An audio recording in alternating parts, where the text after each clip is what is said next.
sí wa nílé lóko akíyín ò ẹ kú dédé àsìkò yìí. Ohùn Áfíríkà ti onislam.net eléyìí tí a gbé àkànṣe ètò Ramadan wá fún etí ìgbọ́yín. Òun náà ni ẹ ti ń bá wa lóòtí ètò ti alẹ́ òní. Èmi ni Mufutau Adewole Olaleye ní àti Ohùn Áfíríkà onislam.net níbi tí a ti mú oríṣiríṣi àwọn ètò wá sí etí ìgbọ́yín, èdè Swahili, Amhari, èdè Fúlàní, èdè Hausa. Ní alẹ́ òní àlejò pàtàkì ní àgbà nínú àwọn jàǹkànjàǹkàn nínú orílẹ̀-èdè Islam. Ẹni ọ̀hún jẹ́ àkọ́kọ́ nínú àwọn tí ń ṣe ètò ìdáhùn àti ìbéèrè ní agbègbè ti Fatwa ní onislam.net Islamic section yẹn ìtààmọ̀ sí agbègbè ti Sharia.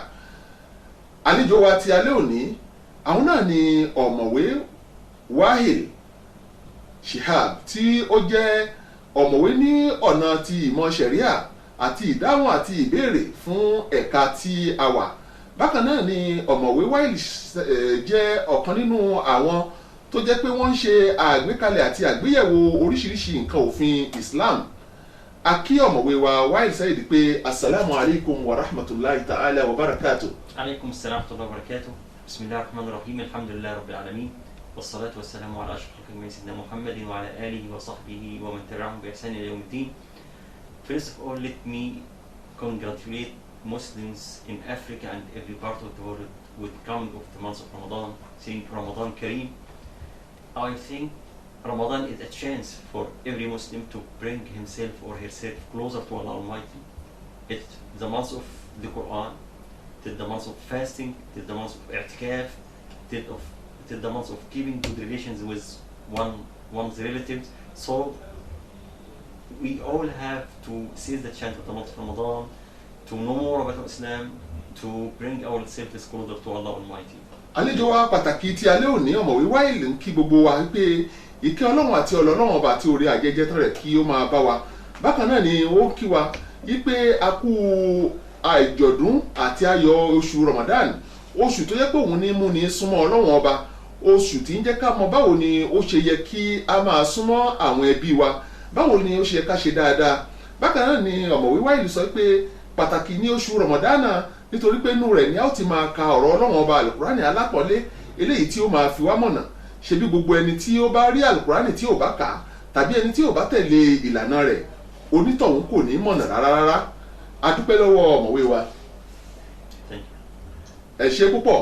Kí a tó bẹ̀rẹ̀ sí wá mú àwọn ìbéèrè àti ìdáhùn wá, ẹ jẹ́ kí a lọ sí òkè lọ́hùn náà ká padà ká wá máa dáhùn àwọn ìbéèrè tí ẹ fẹ́ fi ránṣẹ́ sí wa látòrí ẹ̀rọ amóhùnmáwòrán. A máa retí rẹ̀ lórí ìkànnì tí a ti fún yín àti ẹ̀rọ wa. Ẹ máa bá wa ká lọ. irú láyà lámú ọ̀rẹ́ mi máa sá lọ síbi kan. Ọlọ́run ni kò ké sí. Máa sá lọ síbi kan. Ọlọ́run ni kò ké sí. ọ̀rẹ́ mi máa sá lọ síbi kan. Ọlọ́run ni kò ké sí. Gbé àgé rẹ̀. Ọlọ́run ni kò ké sí. Ó ṣàlùwàlá. Ọlọ́run ni kò ké sí. Gbé ìtẹ́ rẹ̀. Ọlọ́run ni kò ké sí. Yànnà fìlà fọlọ́hún. Ọlọ́run ni kò ké sí. Mo tẹ̀sùbà rẹ̀. Ọlọ́run ni kò ké sí. Kò pé ṣubú wà lọ́lọ́. Ọlọ́run ni kò ké sí. Wàlí amúdúlélá. Ọlọ́run ni kò ké sí. Wàlá ìlà ìlàlá. Ọlọ́run ni kò ké sí. Allahu akbar. Ọlọ́run ni kò ké sí. Wàlá haula. Ọlọ́run ni kò ké sí. Wàlá quwwata. Ọlọ́run ni kò ké sí. Illa billah. Ọlọ́run ni kò ké sí. Aliyyil azim. Ọlọ́run ni Tó kò ẹ̀yin ké èèyàn sí. sí wa àti ní báyìí o, àwọn ìbéèrè tí ẹ bá ti ní a máa retí yín kí ẹ máa pè wá, a máa ṣe àlàyé fún yín. Ọ̀mọ̀wé Wahil ni aṣojú àti ọ̀gá pàtàkì. Tó ẹ jẹ́ kí a gbọ́ ìbéèrè tí ó wáyé láti ìbò. Hello, salamu alaikum. Wa alaikum salam wa rahmatullahi wa barakatuh. Ẹ bá gbóhùn sókè o. Alhaji Shehu Tijani láti Ghana. Adu Shehu Tijani láti Ghana. Kí ni nǹkan tẹ́ ẹ ní fún wa o? A fẹ́ béèrè ìbéèrè méjì ni. Ìbéèrè Bẹ́ẹ̀ni. ẹ jẹ́ ká gbọ́ o. Ìbéèrè àkọ́kọ́ òun náà ni pé àwọn tí wọ́n bí àfín àwọn tó ń bí àfín. àwọn tó ń bí àfín lọ́mọ. bẹ́ẹ̀ ni. ṣé ó yẹ kí wọ́n pa wọ́n láti rí pé. A'udhu billahi. àwọn nǹkan kankan tí yóò ṣẹlẹ̀ sí wọn àbí wọ́n ń bẹ̀rù ikú sóye bẹ́ẹ̀. Ọlọ́run ò ní jẹ́ ká rí aburú ṣé bẹ̀rẹ̀ yìí ti tán. ó jì ó kú ẹyọ kan. À ń gbọ́ o. ẹ̀kejì òun náà ní wípé ẹni tó bá gbàgbé tó bá mú mi lọ́sàn-án àwẹ̀. ẹni tó gbàgbé tó mú mi lọ́sàn-án àwẹ̀. ṣé àwẹ̀ rẹ̀ bàjẹ́. iṣẹ́ àwẹ̀ rẹ̀ bàjẹ́ àbí bàjẹ́ àdúgbò wo lẹ ti wá lẹ́nu Ghana. nílùú Ghana ní agbègbè tí wọ́n ń pè ní Aflawo ni. Aflawo nílùú Ghana. Ẹ ṣeun àlejò wa wá bá wa dáhùn ìbéèrè tí ẹ béèrè yìí. Ẹ ṣe púpọ̀ á máa kàn sí yín. Tó àlejò wa ìbéèrè tí wọ́n ń béèrè lọ́wọ́ wa ni pé ẹni tí ó bí àfín tó wá mú àfín yìí tó pa tó gé e ní ọrùn tàbí ó fi ṣe owó nítorí pé ó ń bẹ̀rù pé kó má kó bá àwùjọ, eléyìí ni àkọ́kọ́. Ẹlẹ́ẹ̀kejì wọ́n béèrè pé ẹni tó bá ṣe àṣìṣe láti mu omi nínú oṣù Ramadana kí ni ẹ̀ṣẹ̀ rẹ̀, kí ẹ bá wa dáhùn ìbéèrè yìí. So you are asking whether some people killed their albinos or something like that, okay? Of course. Yeah. Let me first of all say that sickness is a test from Allah Almighty. Allah Almighty tests people with some sickness, with poverty, with other forms of tests. We believers should be patient and accept Allah's Almighty tests so that we will be happy in the world and will be happy in the hereafter. Sickness is a test from Allah Almighty. We have to accept Allah's decree, Allah's qadar. It's forbidden, it's haram for parents to kill their sick child, whether he is albinos or he is suffering from any other kind of sickness. They should be patient, they should accept Allah's decree, they should treat him or her as much as they can. In the hereafter, they will be rewarded by Allah Almighty. He himself, the sick boy or the sick girl, should accept Allah's decree, and in the hereafter and in the dunya, she will have the blessings of Allah Almighty. It's forbidden, it's haram to harm him, whether physically or even emotionally, because it's Allah's decree, it's Allah's qadar, it's a haram, it's totally forbidden for anybody to physically or psychologically harm the sick person. Also, it is the state responsibility to punish those who commit such a grave crime and harm or kill the sick person. Whatever the sickness is, it's a crime. The state should prevent it. Parents should accept Allah's decree and be patient, and inshallah they will be rewarded in the hereafter, and Allah's blessings Allah will shower them with His blessings in this world and in the hereafter, inshallah. Gẹ́gẹ́ bí ọ̀rọ̀ tí àlejò wa fi dá wa lóhùn, ọ̀mọ̀wé Wáìlì sọ pé pípa àwọn ààfin èèwọ̀ ni ó jẹ́, tàbí ẹ̀dá tó bá ti ní ẹ̀mí èèwọ̀ nínú Islam láti ní wọ́n lára. Bákan náà ni a ò gbọ́dọ̀ lo ohùn, ọ̀rọ̀ ni tàbí ìṣesí láti fi kórìíra wọn láàrin àwùjọ. Wọ́n ní ẹni tó bá jẹ́ òbí ó gbọ́dọ̀ mọ̀ pé ìkẹ́ Ọlọ́run ọba lọmọ bíbí àti gbogbo nǹkan tó bá wọn kó wá dé bá, ó gbọ́dọ̀ gbà fún Ọlọ́run kó fi ara balẹ̀ láti tọ́jú àìsàn tó bá yẹ kó tọ́jú, gbogbo ohun tó yẹ kó ṣe fún wọn kó ṣe fún wọn, láti fún wọn ní ìfọ̀kànbalẹ̀. Wọ́n ní a ò gbọ́dọ̀ ní àwọn èèyàn wọ̀nyí lára. Àwọn àkàndé ènìyàn ni, kì í ṣe ààfin nìkan.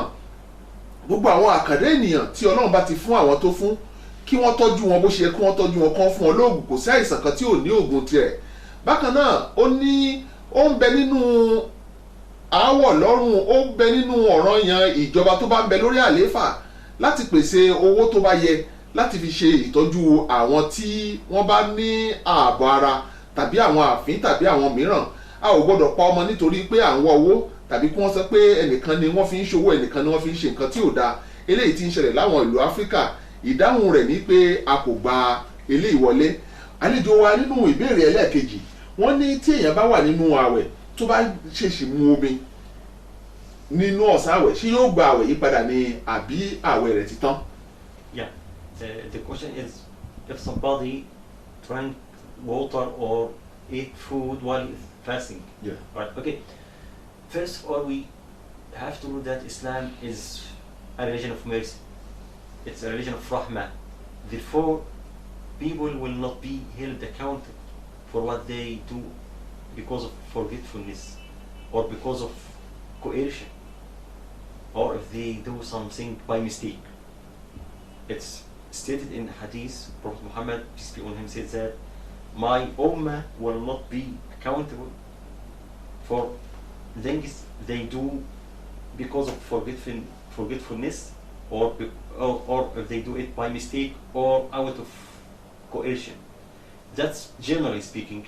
When it comes to fasting, if you are fasting in Ramadan or fasting in other months of the year, and because of forgetfulness you ate or drank water, we have a hadith, a clear-cut statement of the Prophet Muhammad Allah that says that if you ate or drink while you are fasting because of forgetfulness, then you have to continue fasting.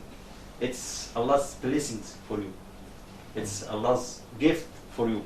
So there is nothing wrong if somebody forgets and then eats or drinks while he is fasting, whether it is in Ramadan or he is fasting other types of optional fasting, because some people say that this rule applies to Ramadan fasting, but I myself believe that, and it is the opinion of other scholars, the rule here is general. It applies to Ramadan and other types of fasting. Whoever forgets and eats and drinks while he is fasting, his fasting is acceptable by Allah Almighty, and it's a gift for him or her while he is fasting. Gẹ́gẹ́ bí ìdáhùn ìbéèrè sí ohun tí wọ́n béèrè láti ìlú Ghana, àlejò wa ń fi yé wa wípé tí èèyàn bá gbàgbé láti jẹun ní ọ̀sán Ramadan tí ó mọ̀ọ́mọ̀ tó jẹ́ pé ó gbàgbé ni ló fi oúnjẹ tàbí ó bu omi sí ẹnu, eléyìí kò sí ẹ̀ṣẹ̀ nínú rẹ̀, kò sì sínú pé àwẹ̀ rẹ̀ ò dáa, yóò máa gba àwẹ̀ rẹ̀ lọ ni, torí pé ó dà gẹ́gẹ́ bíi pé Ọlọ́run ọba fúnra rẹ̀ ó fi ṣe é ní àánú, ó fẹ́ kí nǹkan yẹn wáyé lásìkò yìí ni, kò mọ̀ọ́mọ̀ ṣe é. Ó ní gbogbo nǹkan tí a bá ṣe pẹ̀lú ìgbàgbé tàbí àìmọ̀kan tàbí wọ́n jẹni nípa láti ṣe, gẹ́gẹ́ bí ọ̀rọ̀ òjíṣẹ́ lá Muhammad, ìkẹ́ Ọlọ́run àti ọlá Ọlọ́run bá kó máa bá a. Ó ní gbogbo àwọn nǹkan tá a bá ṣe pẹ̀lú ìjẹni nípa tàbí ìgbàgbé ni, tàbí pé a sùn ní nǹkan yìí fi ṣẹlẹ̀, àmójúkúrò Ọlọ́run ọba ti dé orí nǹkan wọ̀nyí, a ò nítorí ẹ̀ fi bí èèyàn. Wọ́n wá ní ǹjẹ́ inú àwẹ̀ Ramadan nìkan ni àbí àwọn àwẹ̀ mìíràn? Wọ́n ní yálà ó jẹ́ àwẹ̀ Ramadan ni tàbí àwẹ̀ mìíràn, kò sí ìyí tí irú nǹkan báyìí ò lè ṣẹlẹ̀. Tó bá ti ṣẹlẹ̀ ká gbà pé Ọlọ́run ọba ló fi àyè yìí sílẹ̀, eléyìí tó yẹ pé kò ń ṣe ọ̀ranyàn pé ká sọ pé àwẹ̀ yìí tá a fẹ́ gbà padà ni, tàbí pé ká sọ pé àwẹ̀ ti bàjẹ́.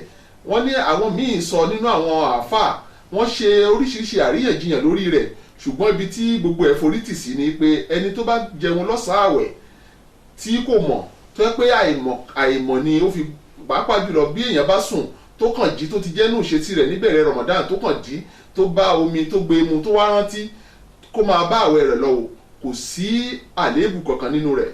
Ǹjẹ́ olùtẹ́tí wa nílé lóko níbi tí ẹ ti ń gbọ́ wa, onislam.net ẹ̀ka ti ṣẹ̀ríà, òun náà ni a ti mú ètò ìwá sí etí ìgbọ̀yín. Àlejò wa tí ó ń bẹ ní ọ̀dọ̀ wa, àwọn náà ni ọ̀mọ̀wé Wahid Shihab tí ó jẹ́ olùdarí ẹ̀ka ti ṣẹ̀ríà ní ẹ̀ka onislam.net. A kí ọ̀mọ̀wé wa, a máa bá ètò yìí lọ, ẹ jẹ́ ká máa bọ̀ síwájú.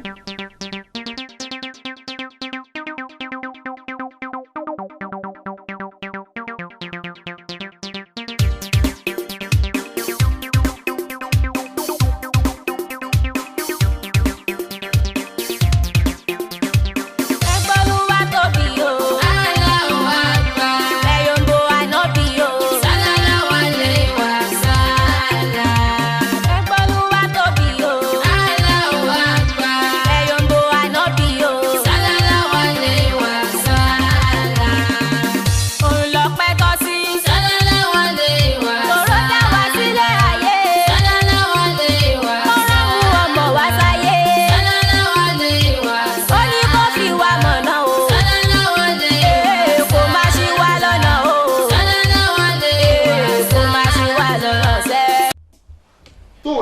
olùtẹ́tí wa gẹ́gẹ́ bí ètò tí a ti ń bá bọ̀ ètò fatuwa tàbí ìdáhùn àti ìbéèrè láti ọ̀dọ̀ ẹ̀yin olùtẹ́tí wa òun náà ni a ṣí kalẹ̀ o bí a ṣe ń gba ètò yìí bẹ́ẹ̀ là ń dúpẹ́ lọ́wọ́ gbogbo àwọn tó ń bá wa mójútó ètò àwọn tí ń fún wa ní ìbéèrè àwọn tí ń ṣí ojú ọ̀nà òpópónà ìbánisọ̀rọ̀ kalẹ̀ fún wa tá a fi ń rí àwọn ènìyàn wa gbọ́ a dúpẹ́ lọ́wọ́ yín ẹ ṣeun onislam.net Mufutau Adewole Olaleye ni olóòtú ètò ǹjẹ́ nínú àwọn ìbéèrè tó ti wáyé tí wọ́n fi ránṣẹ́ sí wa oníbéèrè ń béèrè ní ọwọ́ wa ó ní ǹjẹ́ tí ènìyàn tó bá ìyàwó rẹ̀ ṣe àjọṣepọ̀ mùsùlùmí lọ́kùnrin tàbí mùsùlùmọ́ lóbìnrin tó ń jọ ní àjọṣepọ̀ pẹ̀lú ìyàwó rẹ̀ tó wá gbàgbé sùn lọ ní òwúrọ̀ ìgbà tó wá jí ló ṣẹ̀ wá lọ wẹ̀ ló kí àsùbà ṣé àwẹ̀ rẹ̀ dáa àbí kò dáa ìbéèrè nìyí ẹ bá a dáhùn rẹ̀.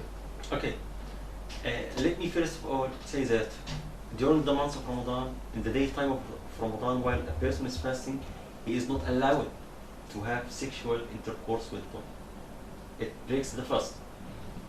We have to refrain from it during the daytime of Ramadan. However, it's out of Allah's mercy for married people that fear Almighty Allah, because Almighty Allah knows His people. He has allowed them to have sexual relations with their wives at night. If a person enjoys his wife and they have sexual relations at night, and then they both sleep or one of them sleeps until the Adhan of the Fajr, then it's allowed for them to have shower, to have the ghusl for the ritual impurity and pray the Fajr. It will not break the fast to have a shower while they are fasting. God, Prophet Muhammad, peace be with him, used to have a ghusl, to have shower while he is fasting. However, it's better for the married spouses to have ghusl right after having sexual relations at night, to be ready for the Fajr, to be ready to pray to stand in Qiyam some minutes before the Fajr itself, to stand and to wake up for suhoor and to pray even at least 2 rak'ahs before the Fajr, and to have the blessings of praying for the Fajr. So it's better for them to have the shower or to make the ghusl right after they have the sexual intercourse, to be ready for the Fajr and to be ready for the suhoor and to be ready for even at least 2 rak'ahs tahajjud before the Fajr. It's okay. Àlejò wa pàtàkì ẹ dúpẹ́ lọ́dọ̀ yín wọ́n ń dá wa lóhùn pé nínú ìbéèrè yìí wọ́n ní ẹni tó bá jẹ́ pé ìpìlẹ̀ rẹ̀ ní pé a gba mùsùlùmí láyè láti súnmọ́ ìyàwó rẹ̀ tàbí kí ìyàwó súnmọ́ ọkọ ní ìbáṣepọ̀ ọkọ láyà òru àwẹ̀ wọ́n gbà wọ́n láyè láti ṣe àjọṣepọ̀ ọlọ́kọ láya ní òru àwẹ̀ èyí tó jẹ́ pé wọn ò gbọ́dọ̀ ṣe ní ọ̀sán àwẹ̀. Bákan náà ni wọ́n sọ pé eléyìí ni ìlànà ti Ọlọ́run ọba tó bá wá jẹ́ pé ọkọ àti aya wọn wá súnmọ́ra wọn lóru àwẹ̀ bóyá nígbà tí wọ́n jẹ sààrì tán ni wọ́n tún kọlu ara wọn tí wọ́n gbàgbé sùn lọ tí ilẹ̀ fi mọ́ tí ilẹ̀ bá mọ́ kí wọ́n wẹ̀ kí wọ́n kírun kí wọ́n ṣe ẹ̀tọ́, ṣùgbọ́n ohun tó dára jù ní pé kó tó di pé ilẹ̀ mọ́ òun ló yẹ kí wọ́n ti wẹ̀ kí wọ́n lè yan bíi náfìlà 2 tàbí 3 tàbí 4 kó tó di pé àsìkò àsùbá àbá tó. Wọ́n ní eléyìí ni ó lóore jù torí pé ńṣe ni a máa ń wá kún oore Ọlọ́run ọba, èèyàn gbọ́dọ̀ di oore Ọlọ́run ọba kù. Ṣùgbọ́n ìwọ tó bá jẹ́ pé o ṣe àṣìṣe tàbí pé àṣìṣe kọ́ tàbí pé o súnmọ́ aya rẹ ni ilẹ̀ bá fi mọ́, tí ilẹ̀ bá ti mọ́ o gbọ́dọ̀ ṣe wọ àlùfájàrí ó ti dá a dúró. Ṣùgbọ́n tó bá gbàgbé sùn lọ nígbà tó bá jí kó o bọ́ sílé ìwẹ̀ kó o wẹ̀ torí pé ara mímọ́ la fi ń kírun. Tó bá ti wẹ̀ tán ó lè ṣẹlẹ̀ bẹ́ẹ̀, kò sí nǹkan tó burú níbẹ̀, ṣùgbọ́n ká má ṣe é lọ́sàn-án àwẹ̀ o, ká sì fi ògo fún Ọlọ́run ọba àlekè ọlá. Ǹjẹ́ a tún máa retí àwọn ìbéèrè, àwọn wọ́n ti ń fún wa ní ọwọ́ láti iléeṣẹ́ ńlá wa pé àwọn ìbéèrè ti wà látòrí ẹ̀rọ abánisọ̀rọ̀, a máa retí rẹ̀ tí a sì máa dúpẹ́ ní ọ̀dọ̀ Ọlọ́run ọba. A kú ọdún, a kú ìyèdún, Ọlọ́run kó jẹ́ kí a ṣe ọ̀pọ̀lọpọ̀ ọdún, kó gba àdúrà wa kí gbogbo ohun tí à ń fẹ́ kó máa bọ́ sí i, Ọlọ́run kó dúró tì wá. ó dàbí pé ìbéèrè ni ó tún fẹ́ wọlé ní ọ̀dọ̀ àwọn olùtẹ́tí wa. Salamu alaikum wa rahmatullahi wa barakatuhu. Barakatu, ẹ kú dédé àsìkò yìí. Ẹ rọra o, a kí yín o, ẹ kú ọdún Ramadana. Àwa ni ẹ. Láti wo lẹ ti ń pè wá o? Láti Sierra Leone. Orílẹ̀-èdè Sierra Leone, àdúpẹ́ o. Freetown. Freetown. Nah. Àdúgbò wo ń bẹ̀? Freetown ní tí ọjà Freetown. Àdúpẹ́ lọ́dọ̀ yín, kí ni ìbéèrè tẹ́ ní fún wa o? Àbí ẹ fẹ́ kí wa lásán ni? Ọdún ẹkú yèdún náà Ọlọ́run jẹ́ àṣọ̀pọ̀ ọdún láyé. Àmín àmín àmín àmín. Náà, èmi orúkọ mi ni Haji Saliu. Náà. Mo ní láti béèrè pé ǹjẹ́ ẹni tí ó bá gbàwẹ̀ ní ọ̀sán àwẹ̀ tó bá fi brush fi fọ ẹnu ṣé àwẹ̀ bàjẹ́ ni àbí kó máa continue àwẹ̀ lọ? Tó àdúpẹ́ lọ́wọ́ yín. Ṣé béèrè yín náà nìyẹn? Ìbéèrè mi náà. Ẹ bá wa kí gbogbo mùsùlùmí ilẹ̀ Sierra Leone, iléeṣẹ́ onislam.net à ń kí yín o, ẹ ṣeun o. Ẹ bá wa kí gbogbo ilé, ẹ máa gbọ́ ìdáhùn yín nínú ètò wa, ẹ máa bá wa ká lọ. Ok, ẹ ṣe gan. Ìbéèrè oníbéèrè òun ni pé ẹni tó gba àwẹ̀ tó wá mú nǹkan tí a pè ní nǹkan ìfọnu tí ó ní mint tó ní oríṣiríṣi nǹkan nú brush tó fi fọ inú, ǹjẹ́ ó bá àwẹ̀ jẹ́ ni àbí àwẹ̀ rẹ̀ ó lálàáfíà? Okay. Generally speaking, let me say that Islam is the religion of goodness and beauty. Islam encourages people to be of good smell. Therefore, the Prophet Muhammad said, if it would not be difficult for my nation, I would have asked them to use the miswak before every prayer. Therefore, Prophet Muhammad recommended us to use the miswak or the brush to brush one's teeth as much as one can to have a good smell in your mouth. In the month of Ramadan, it's a different case. Prophet Muhammad used to use the miswak to brush his teeth while he is fasting. However, some scholars, such as Imam Shafi'i, said that it's disliked to use the miswak to brush your teeth after the mid of the day, after the dhuhr. Because in another hadith, Prophet Muhammad peace be on him, told us that the smell of the fasting person is better in the sight of Allah than the fragrance of the musk. It's Allah Almighty likes the smell of our mouth during the fast. Therefore, Imam Shafi'i, may Allah be pleased with him, said that it's better not to use the miswak, not to brush your teeth after the mid of the day in the month of Ramadan, to keep that smell that Allah likes. Therefore, it's allowed, generally speaking, to brush your teeth while you are fasting. It will not break your fast, but try to avoid it after the mid of the day. And when you brush your teeth, you have to be careful. You should not swallow anything inside your stomach because it will break your fast. You have to be careful.